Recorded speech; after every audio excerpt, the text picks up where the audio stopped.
जब हम बात करेंगे लीनियर इक्वेशंस इन टू वेरिएबल्स की, तो सबसे पहले हमारे पास ग्राफ्स आएंगे। रीड करते हैं। Given two lines in a plane, only one of the following three possibilities can happen.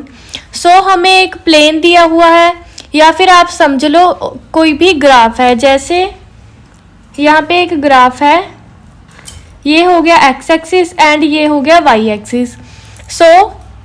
हमारे पास दो लाइंस हैं, एक ये लाइन हो गई एंड ये एक और लाइन हो गई।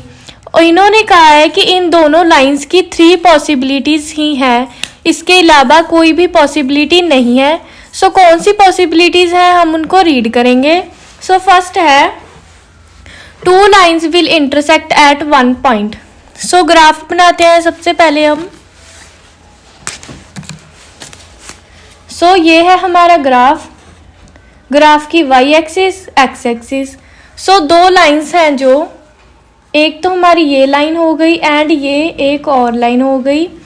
इन्होंने कहा है two lines will intersect at one point. ये दो जो लाइंस है ये इंटरसेक्ट करनी है एक पॉइंट पे। ये एक पॉसिबिलिटी हो गई, मतलब कि two lines will intersect at one point. Next possibility है the two lines will not intersect, they are parallel. इसे भी हम समझते हैं।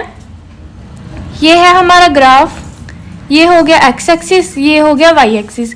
इन्होंने कहा है two lines will not intersect, जो दो लाइंस है वो इंटरसेक्ट नहीं करेंगी, they are parallel. Parallel lines बनाते हैं, एक ये लाइन हो गई एंड ये एक और लाइन हो गई। ये दोनों लाइंस पैरेलल हैं, ये इंटरसेक्ट नहीं कर रही हैं। ये लाइंस आगे बढ़ती जाएंगी लेकिन इंटरसेक्ट नहीं करेंगी।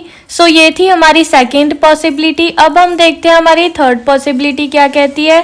The two lines will be coincident, मतलब कि हम ग्राफ से समझते हैं।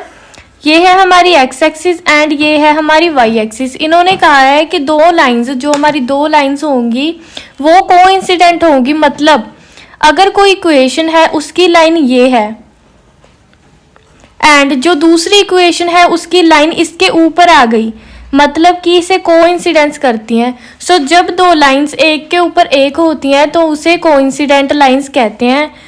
ये थी हमारी थ्री पॉसिबिलिटीज़। आपने याद रखना है कि या तो लाइंस इंटरसेक्ट करेंगी, या लाइंस पैरेलल होंगी इंटरसेक्ट नहीं करेंगी, या फिर वो कोइंसिडेंट होंगी, मतलब कि एक के ऊपर एक होंगी। ये ही हमारी थ्री पॉसिबिलिटीज़ हैं। जब हम बात करेंगे लीनियर इक्वेशंस इन टू वेरिएबल्स की, तो